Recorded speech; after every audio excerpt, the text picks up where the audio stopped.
خوشبختی و بدبختی تعریف‌ها در اعتقادات و باورهایی هستند که در حیطه فرهنگ ساخته می‌شوند و بستگی به اون فرهنگ به معنی‌زایی می‌رسند. در رابطه با ایرانیان خوشبخت و ایرانیان بدبخت، اولین چیزی که باید اینجا بگویم اینه که در خارج از ایران و به خصوص در اروپا، آمریکا، حالا در استرالیا، در جهان غرب به طور کلی و سایر جاهای دیگه، حالا نمیدونم کشورهای شرقی، بلوک شرقی، هیچ اثری از ایرانی که خودش رو در کلیت فرهنگ و تاریخ ایرانی شناسایی بکنه، هیچ ایرانی خوشبختی وجود نداره که بلکه همشون 100% مطلقا به شکل مطلق و بدون هیچ گونه شک و شبهه‌ای بدبخت هستن. خب اینو دارم میگم که هیچ گونه جای شک و شبهه‌ای نباشه.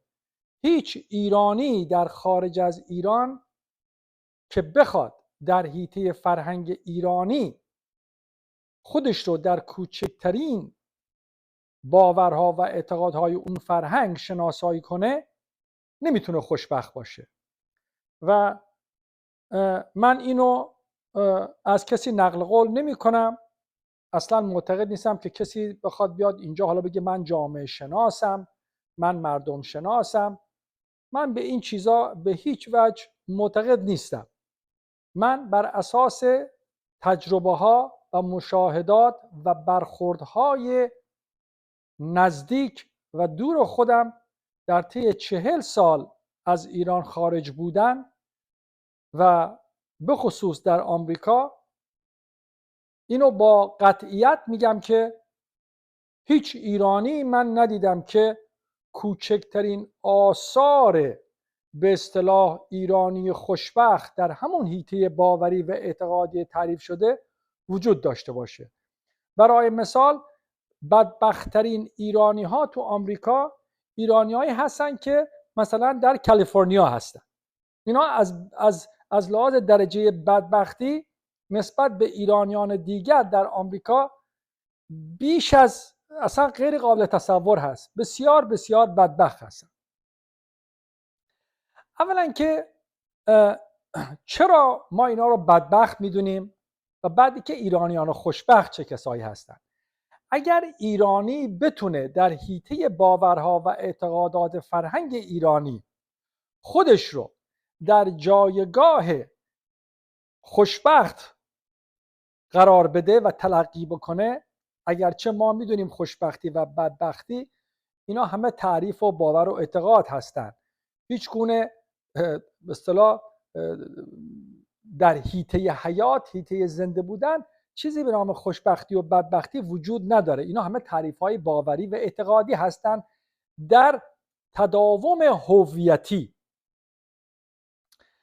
اولا من باید اینو بگم که اگر ما در همون حیطه فرهنگ بخوایم کسی رو خوشبخت تلقی بکنیم، منظورم ایرانی هستش، خب مسلماً ایرانیان داخل ایران هستن.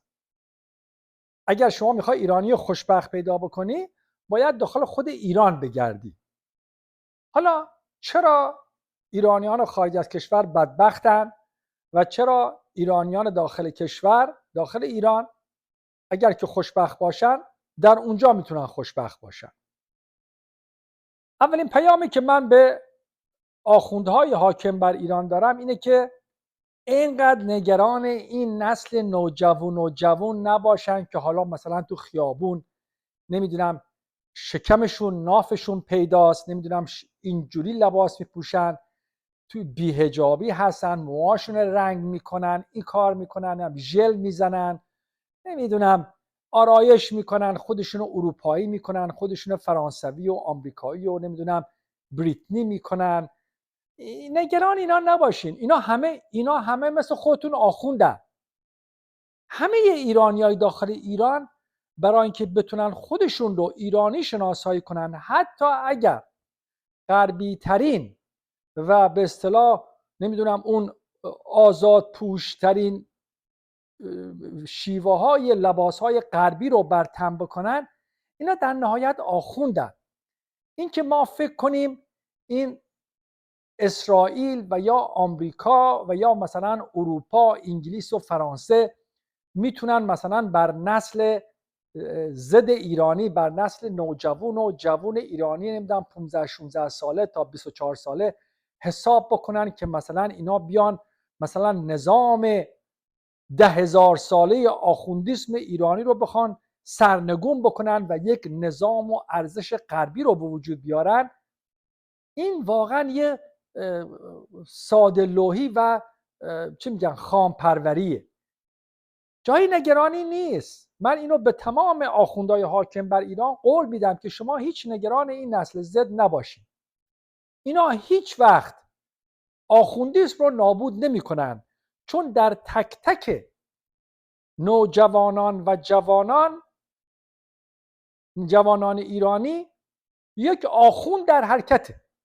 مهم نیست که لباس چی میپوشه، مهم نیست که توی اینستاگرام چی میذاره، چه عکسایی میذاره، چه آوازایی میخونه، نمیدونم چطوری میخواد حالا به زبان انگلیسی غالب باشه، به زبان فرانسوی و آلمانی غالب باشه، حالا هر چیز. همه آخوندیم. حالا فرق ایرانیان خوشبخت در ایران با ایرانیان بدبخت در خارج از ایران در اینه که ایرانیان خارج از ایران آخوندهایی هستند که میخوان چیزی باشند غیر از اون آخوندی که هستند. تمام مصیبت ایرانیان خارج از کشور در اون لهجه بازیاشون، در اینکه حالا فارسیشون خیلی سنگین میشه، در اینکه میخوان با اون جهان واقعیتی که در دور و برشون هستش میخوان برخورد کنن، میخوان بقا داشته باشن، حالا چه آمریکا، چه اروپا، چه حتی توی ترکیه خراب شدهش، هر جا که هستن، تو قبرس و یونان و حتی تو همین آلبانی و کشورهای اروپای شرقی و هر جا که هستن، اینا چون میخوان که تو اون جاها به بقای خودشون در اون روابط حاکم نشأت گرفته از فرهنگ‌های غالب و کشورها به بقای خودشون ادامه بدن، تظاهر میکنن که کسی هستن غیر از اونی که هستن و بدبختیشون در همینه. این که مثلا شما نگاه کنید مثلا شهره مثلا توی کالیفرنیا این خواننده، یا مثلا این شهرام شبپره، یا مثلا همینایی که سوسن، همینایی که حالا یا پیر و پتل شدن یا مردن، نمیدونم اون یکی کیه اون خواننده، نمیدونم این آقای همین که چشمش نمیدونم نمیبینه اسمش چیه، معین. اینا همه آرزوشون اینه که برن ایران، مثلا برن به اصفهان برگردن. یا مثلا این آقای کی بود که اومد ایران رو همونجا هم گرفت مرد، خواننده کی بود که میگفت من مرد تنهای شبم، اسمش حالا زیاد تو ذهنم نیست. ببین همه اینا اینجا دارن رنج میکشن، حتی اگر که پول در میارن، نمیدونم حالا میرن 1000 تا عکس میگیرن، خودشون به ظاهر خوشبخت نشون میدن، اینا همه بدبختن. اینا میخوان برگردن برن امام رضا زیارت کنن، اینا میخوان برگردن برن مثلا تو قم مثلا قدم بزنن، میخوان تو اصفهان مثلا زیر 33 پل قدم بزنن، میخوان بشینن همو یه قلیون بکشن، نمیدونم میخوان برن یه چلو کباب بخورن، میخوان برن یکم آب دوغ بخورن، پیاز بخورن، گوجه بخورن، میخوان تا همین کوچه خیابونای مثلا ایران را برن، چونه بزنن، نمیدونم کلک بزنن، کلک بخورن، خودشون بتونن به اون هویتشون برگردن، به همون هویت آخوندیسم 10,000 سالشون برگردن. اینا دارن اینجا رنج میکشن. شما وقتی نگاه ایرانیای خارج کشور میکنی، اصلا این قیافه رنج و بدبختی رو صورتشون میبینی، به خاطری که نمیتونن اون چیزی که باید باشن. میخوان همیشه بگن که ما کسی غیر از اونی هستیم که هست.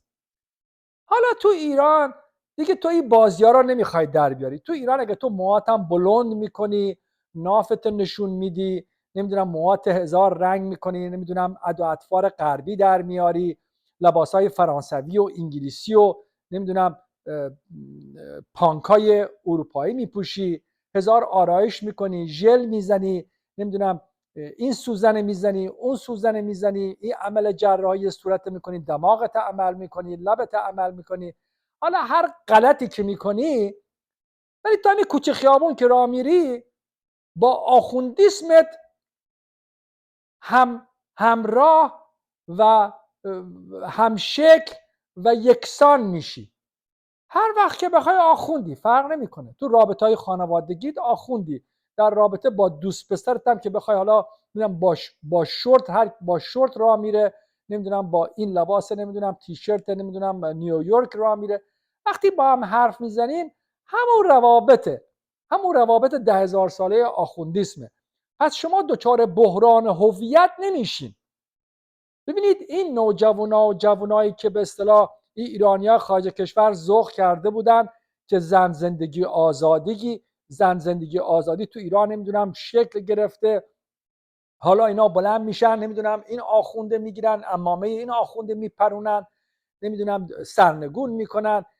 این ایرانیای خارج کشور یه مش احمق فکر میکردن که مثلا حالا این نوجوانای 14 15 ساله تا 24 ساله مثلا اینا بلند میشن، مثلا آماده میکنن ایرانه که اینا برگردن ایران، مثلا از اون آخوندیسمی که توی خود اروپا در رنج به سر میبرن که چرا آخوند نمیتونن باشن تمام و کمال، حالا برمیگردن ایران، مثلا ایران میشه فرانسه و اروپا و انگلیس. بابا این نوجوانا غریزه های هورمون های بدنشون اگر تو خونه هاشون، تو روابط مخفیشون، تو اون پارتی های شبانه شون، نمیدونم تو اون روابط خصوصیشون او کارا رو میکردن، حالا میخوان آشکار بکنن. غریزشون اینه، میخوان نافش نشون بده، میخواد نمیدونم پاهاش اینطوری نشون بده، این شلوار لی رو بپوشه، اون لباسه بپوشه. مگر این لباسا رو که نمیفروختن تو تهران که؟ خب تو همین شهرها نمیفروختن که. اینا میخوان اینطوری باشن. اینا که نیومدن که نمیدونم نظام سیاسی و آخوندیسم 10,000 ساله ایران رو عوض بکنن که. واقعا این آقای خامنه ای مثلا بیخود نگران بوده. من اصلا نصیحتم به تمام آخوندهای حاکم در ایران که مادام العمر حاکم هستن اینه که بابا اینقدر حساس نباشین روی نوجوانا. اینا مثل خودتون آخوندن، اینا مثل خودتون هستن، مثل بچهای خودتون. آیا شما همین آقایون آخوند حاکم در ایران، همین افسران نظامی ایران، آیا بچه هاشون در خفای کارا رو نمیکنن؟ آیا دخترای خود شما نمیدونم که حالا میان جلوی مثلا سخنرانی فلان آخوند یا نمیدونم چادر سرشون میکنن، وقتی میرن بیرون این چادراشون رو در نمیارن، موهاشون رو افشون نمیکنن، نمیرن این شروال تنگ بپوشن؟ میکنن دیگه. خودتون میدونین، همه خودتون میدونین که بچه هاتون همه قربون صدقه اروپا میرن، آمریکا میرن، میان آمریکا، میان کانادا، میان فرانسه، میان اینجا همون کارهایی رو میکنن که مثلا این نوجوانای نمیدونم زندگی آزادی تو ایران میخواستن بکنن. پس هیچ فرقی نمیکنه، همه آخوندن. حالا اینا اینطوری میکنن آشکارا، اونا در خفا میکنن. ولی بچهای خود شما آخوندهایی که 40 سال خورده ای حاکم هستین، نزدیک به نیم قرن حاکم هستین، بچهای خودتون هم همونن. این بخشی از آخوندیسم ایرانیه. شما کجای روستاهای ایران میرید که نمیدونم حالا همه چادر سرشون باشه؟ شما برو لرستان، برو چهارمحال بختیاری، برو همین نمیدونم سیستان و بلوچستان، با موهاشون رو نشون میدن، آرایش میکنن، نمیدونم حالا این لباسه میپوشن، اون لباسه میپوشن. تو اصفهان، تهران، مشهد، همین مشهد کنار همین امام رضایی که خودش ولیعهد مأمون عباسی بود، تا خرخره توی فساد آخوندیسم خودش بود، نمیدونم میخورد، با قدرت شریک بود. اینا حالا الکی با انگور کشته شدن. این بابا اینا همه خودشون چی میگن، او کارایی میکردن که باید بکنن. آخوندیسم ایرانی همینه، همینی که میبینید همین شهر تو خیابونا نگاه بکنید تو تهران، همینه. چش ظلم میزنن، چش چرونی میکنن، مزه هاشونه به شکل‌های مختلف میپرونن. نمیدونم از زنای نوجوان که هیچی، چششون دنبال معذرت میخوام اندام پسرهای نوجوان هم هست. شما نگاه ناصرالدین شاه بکن، نمیدونم 100 تا زن داشت و حرمسرا داشت، چشش هم دنبال مثلا پسرهای نوجوان هم بود، بچه بازی هم میکردن. اینا همه بخشی از آخوندیسمه، فرق نمیکنه. حالا تو میگی لواط و فلان و از این حرفا، اینا براش نمیدونم چیز میذاره، اینا همه هست. شما نگاه این افغانستان بکن، این لیدی بوهاشو نگاه بکن، این پسرایی که دختر مثل دختر هستن موژه میزنن، ریمل میزنن، میرقصن. اینقدر که مثلا برای طالبان مثلا این پسرا جذاب هستن، نمیدونم اون شهوتشون رو تحریک میکنه، اون دختر مثلا نمیدونم 15 16 ساله 18 ساله این کارا رو نمیکنه براشون. اینا بیشتر دوست دارن پسر بازی و بچه بازی بکنن. حالا حرف من اینه که این بخشی از هویت ایرانیه، حالا چه خوب چه بد. این همینی که 10,000 سال داره حرکت میکنه و از حالا به بعدم خب حرکت میکنه، میره جلو. و ما باید اینه بدونیم که شما تو ایران وقتی میری صف چلو کباب میبینی، نمیدونم میری قلیون میکشن، نمیدونم دخترای نوجوان سیگار میکشن، نمیدونم میبینید دیگه تو این بازار چونه میزنن، همه چی همون حرکات و همه چی وجود داره. اینا بخشی از هویت آخوندیسم ایرانیه. همه ما آخوند هستیم، فرق نمیکنه چه داخل کشور چه خارج کشور.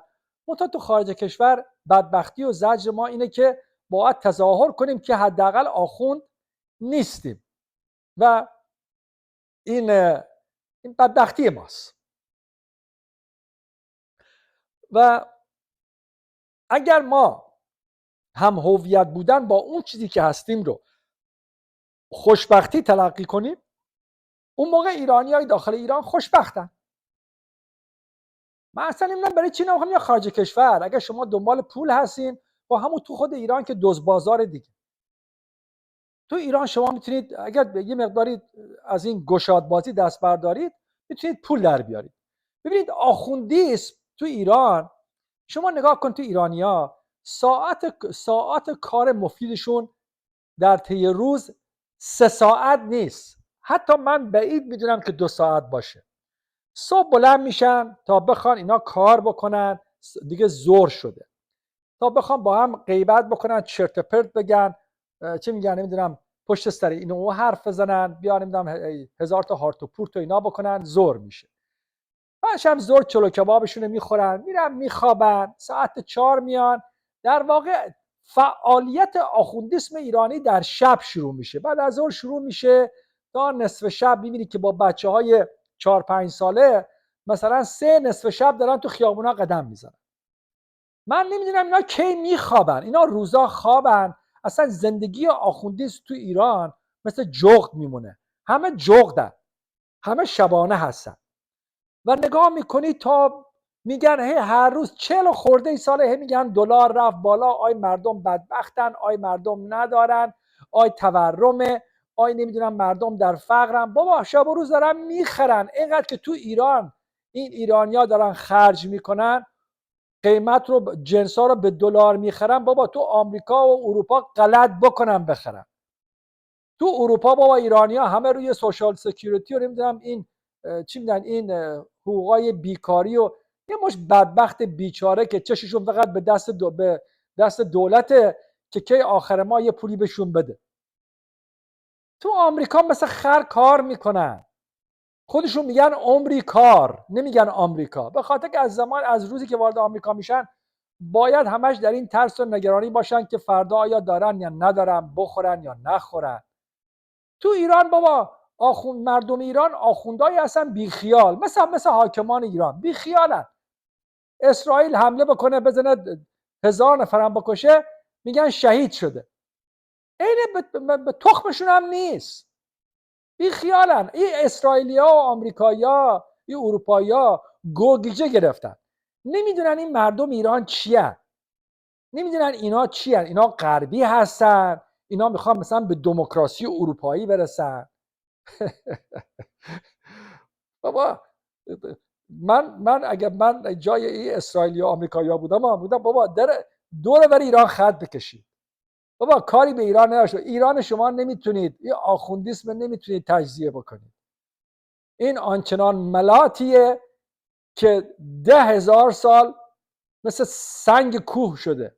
شما نمیتونید این ملات بشکنین با نمیدونم با نسل زد و نسل نمیدونم 60 و 70 و 80 و مزخرفات. بابا همین نسل زد اگر فردا بشه نمیدونم 25 سالش، تنها چیزی که کم داره فقط یه عمامه است. مهم نیست حالا با چولختی هم تو خیابون بره. آخون درونشه. تو ایران مردم همینطوری میگذرونن دیگه. تو نگاه بکن همش در حال خرج کردنن. اصلا کسی نگران فردا نیست. اصلا کسی براش مهم نیست که مثلا حالا ایران 20 سال دیگه چی میخواد بشه، 30 سال دیگه چی میخواد بشه. اصلا این چیزا وجود نداره. همین مردم هر روز همین هر دقیقه لحظه به لحظه زندگی میکنن. با قول خودشون میگن بابا ولمون کن بذار زندگیمونو بکنیم. خب همینه، آخوندیسم همینه. ما نگران چی هستیم؟ تو خارج کشور یه مش احمق ایرانی جمع شدن میخوان مردم داخل ایران نجات بدن. بابا تو خودت داخل آمریکا نمیتونی نجات بدی. خودت داخل فرانسه و انگلستان نمیتونی نجات بدی. بعد تو یه احمق میخوای بری مثلا مردم ایران نجات بدی؟ اصلا مردم ایران به تخمشون هم نیست که تو داخل آمریکا چه بلایی سرت میاد.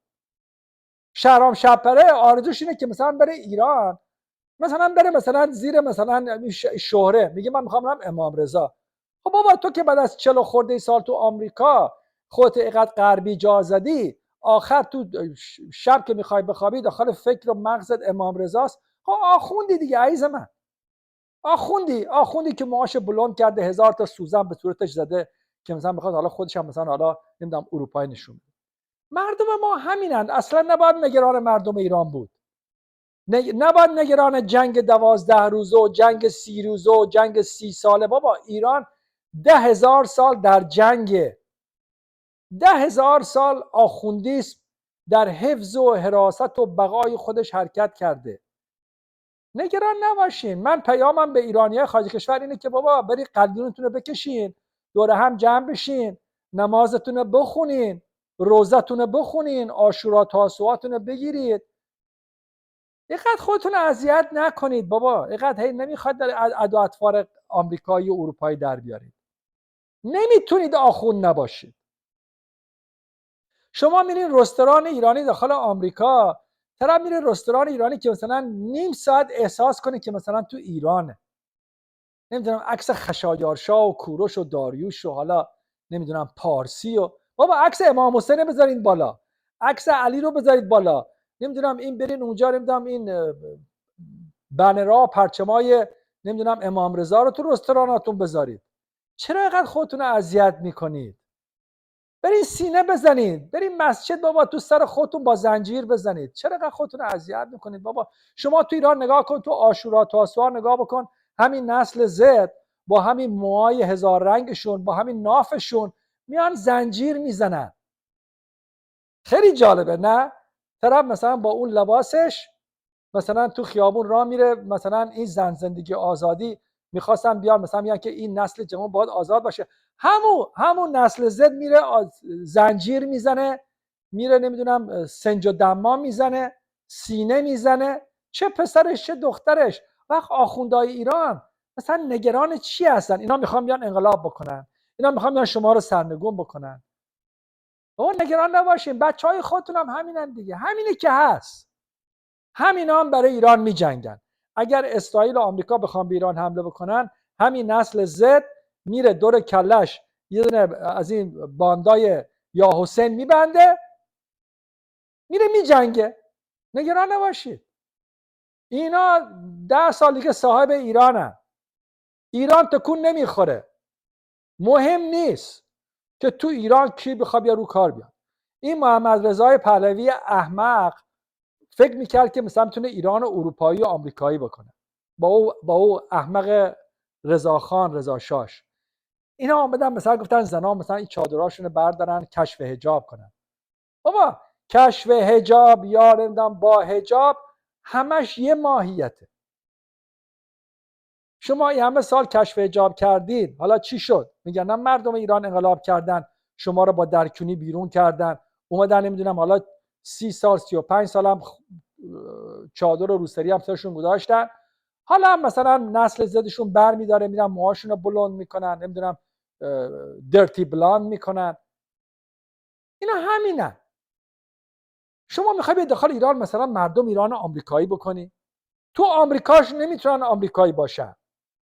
نسل دوم سوم ایرانی تو آمریکا نمیتونه آمریکایی باشه. بابا تو آمریکا دنیا آمدن، تو تنهایی تو خلوتشون میرن مثلا صحبت‌های خامنه‌ای رو گوش میدن، کیف میکنن، مثلا خامنه‌ای مثلا با آمریکا فوش میده، گرچه همه فوشاش هم همه تفکی و الکیه.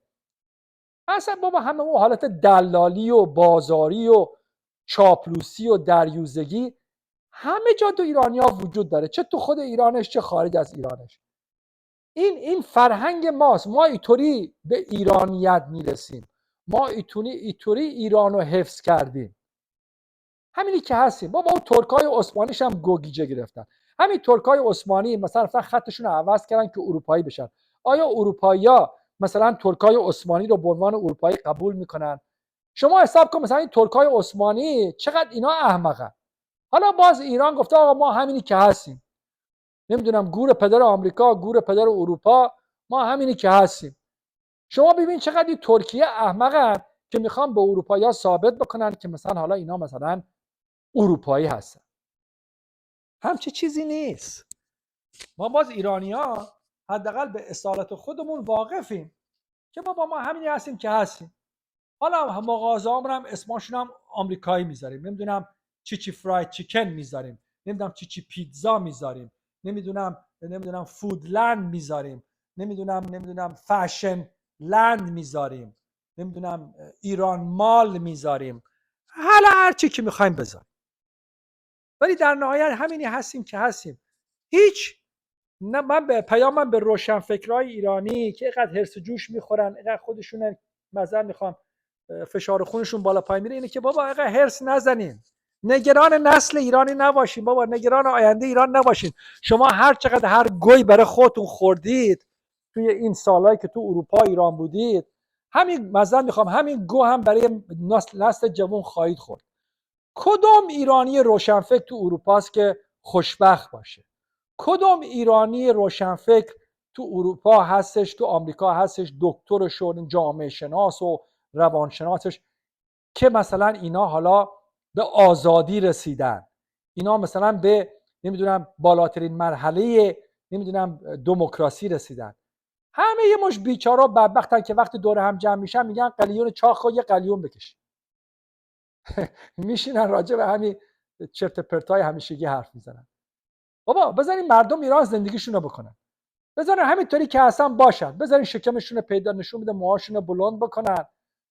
بابا هر چی هستن، این نترسید، نگران نباشین. نه اسرائیل میتونه گوی بخوره، نه آمریکا میتونه گوی بخوره. حتی اگه تو ایران 10 تا بمب اتم هم بندازن، این آخوندیسم نابود نمیشه. اگر بیان تو ایران 10 میلیون نفر رو بکشن، 2 روز بعد همه فراموش میکنن، میگه خب 10 میلیون ما شهید شده. دوباره برمیگردن تو همه خیابون، روز از نو، روزی از نو. نگران نباشید. واقعا حماقت محضه که مثلا تو شما مثلا تو خود همین ایران مثلا بخوای نگران مردم ایران باشی. اصلا مردم ایران به تخمشون نیست که تو چه فکری راجعشون میخوای بکنی. تو بخوای کمونیست باشی میگه تو چپول فلانی، تو بخوای نمیدونم بگی من میخوام بیام نمیدونم اسلام نوین رو به وجود بیارم، لیبرالیسم رو به وجود بیارم، نمیدونم لیبرالیسم غربی رو به وجود بیارم، نمیدونم سوسیالیسم رو به وجود بیارم. بابا به تو میخندن، احمقید. این محمد رضا از همه احمق‌تر میخواست بره به اروپا آمریکا ثابت کنه که مردم ایران غربی هستند. شما نگاه چین بکن، همین چینیا این آمریکایی‌ها رو گول زدن، نیکسون رو گول زدن، هنری کیسینجر رو گول زدن، برژنسکی رو گول زدن. اومدن گفتن شما کوکاکولا و پپسی کولا وارد چین بکن، تمام نسل جوان چینی میشن غربی. بعد شما بیاین مثلا این جنسای ساخت چین بذارید تو آمریکا ما بفروشیم، دمپایی و عروسک و اسباب بازی رو بفروشیم. آمریکایی‌ها رو گول زدن. تو هر خونه چینی که بری، مثل ماها که همون کتاب حافظ و قرآن داریم، اینا همشون یه کتاب مائو دارن. همشون تا بیخ و استخون همون کمونیست مائویست هستن، کنفوسیوسی هستن. اینا که آمریکایی نمیشن که. اینا فکر کنن با کوکاکولا و پپسی کولا مثلا این چینی‌ها میشن غربی. همین خیال خامم راجع به نسل جوان ایرانی دیگه. مثلا ایرانی‌ها مثلا با این لباسای اروپایی یا بریتنی و نمیدونم مدانایی مثلا میان مثلا اروپایی میشن. بابا اینا اگه کون لختی هم بگردن، تو همون کون لخت بودنشون آخوندن. ما تو کون لخت بوده. با اینجا عدالتفارای ایرانی‌ها تو آمریکا رو من 40 سال دارم میبینم دیگه. جلوی همدیگه که میرسن همه میخوان نمیدونم آمریکایی و بلوند و اروپایی باشن، ولی وقتی نگاهشون میکنی تو خلوت زندگیشون همه آخوندهای بدبختن. میرن نظم میکنن، شل زرد درست میکنن، حلوا درست میکنن، مشکل گشا به همدیگه برای خودشون درست میکنن میدن، میرن تو مسجد نمیدونم یواشکی نظم میکنن، خدا خدا میکنن، امام رضا میکنن، یا حسین و یا علی میکنن. صبح تو ماشین سوار میشن میگن خدایا با امید تو، یا قمر بنی هاشم. مهم نیست بچه هاشون بابا اینجا دنیا آمدن، وقتی تو خلوت خودشون میخوان ببینن که هویتشون چیه، از خامنه ای بیشتر آخوندن، از جنتی بیشتر آخوندن. ما همین هستیم. این خوشبختی ما ایرانی هست. بابا همینی که هستی باش. تو نمیخواد چیزی باشی غیر از اونی که هستی. تا زمانی که نمیخوای چیزی باشی غیر از اونی که هستی، تو خوشبختی. حالا دلار 100 تومن، دلار 120 تومن، دلار 50 تومن، دلار 60 تومن، دلار 70 تومن، بابا اصلا مهم نیست. شما نگاه کن تو بازار، نگاه کن تمام ترافروش‌ها تراشون میفروشن، تمام کفش فروش‌ها کفششون میفروشن، نمیدونم سبزی فروش‌ها، رستوران‌ها جفت همدیگه دارن کباباشون میفروشن، صفه برای خورد و خوراک. صفه. حالا چه با مغنعه چه بی مغنعه، چه با روسری چه بی سری. حیا حجب ایرانی همینی هست که میبینی. تظاهرات و تظاهرکاری و دروغ و همینا. بابا نگاه کنین دیگه، تو خیابونا نگاه بکنین، تو خونه هاشون نگاه بکنین، تو روابطشون نگاه بکنین. این آخوندیسم ایرانیه. شاخ و دم نداره. شاخ و دم نداره. تو همه یکی هستی. همه یکی هستی. هر چیزی آخوندیسم ایرانی بالاخره به اون بالانس خودش میرسه. اگر 4 تا آخونده مثلا حالا تندرو میخوان بیان اعتقادات و باورهای خودشونه بر آخوندیسم 10,000 سال ایرانی تحمیل بکنن، بابا دوام نداره. همونطور که محمد رضا پهلوی رو با درکونی از تو ایران بیرون کردن، اون آخوندی هم که بخواد بیا تحمیل بکنه بر آخوندیسم 10,000 سال ایرانی اون چیزی رو که فکر میکنه درسته، اونم با درکونی بیرون میکنن. چرا آخوندهای ایران، چرا خامنه‌ای عقب نشینی کرد؟ چرا این پزشکی‌ها میگه بابا بی خیال؟ چرا احمدی نژاد میگه بی خیال؟ به خاطر که میدونن که آخوندیسم ایرانی اون چیزی نیست که اینا فکر میکردن هست. حالا خودشون هم فهمیدن که بابا اینیه که هست، باید باش کنار بیای. آش کشک خالته، بخوری پاته نخوری پاته. بابا همینی که هست. حالا هر گویی که میخوای بگی گو هست، گوه. هر نمیدونم افتخاره، همینی که هست. اگه مثلا به فرض اسرائیل حمله میکنه 1000 تا ایرانی میکشه، اون نمیدونم رئیس ارتش ایران میگه ما شوکه شدیم، بابا ایرانی‌ها همینن. از صبح بلند میشن میگیم میخوایم بریم ایران بسازیم، ساعت 4 بعد از ظهر که میشه تا 4 بعد از ظهر 5 ساعتش خوابیدن. ارتش ایران هم همینه. ما اینطوری میجنگیم. ما مثلا از 8 ساعت جنگ 3 ساعت میجنگیم، 5 ساعت مثلا هارت و پورت میکنیم و مثلا دعا میکنیم و نیایش میکنیم، میگیم حالا شهید شدیم. مثلا این نیست. 90 میلیون انسانیم، حالا بگو 5 میلیون هم بمیرن، برای ما مهم نیست. اسرائیلی نیستیم که بگیم نمیدونم 4 میلیون هستیم حالا مثلا 10 تامون کشته نشه. آمریکایی که نیستیم که بگیم حالا مثلا ارزشی داره مثلا جون برای ما. برای ما اینطوری بوده، تاریخ ما همیشه همینه. ما اینطوری خوشیم، ما اینطوری زندگی میکنیم. ای ایرانیان خارج از کشور، بابا اینقدر خاک بر سر نباشید، اوکی؟ اینقدر خودتون اذیت نکنید، خیلی راحت باشید بابا، همینی که هستید دیگه از ایرانی داخل ایران یاد بگیرید دیگه. بالاخره حالا حرف زیاد زدیم و چیزی بیشتر از این نیست، همینی که هستیم. میخواید خوشبخت باشید، باید همینطوری باشین که هستید. سعی نکنید چیزی باشی غیر از اونی که هستید. بدبختی شما در همینه و خوشبختی هم در اینه که احتیاجی نیست چیزی باشید غیر از اونی که هستید.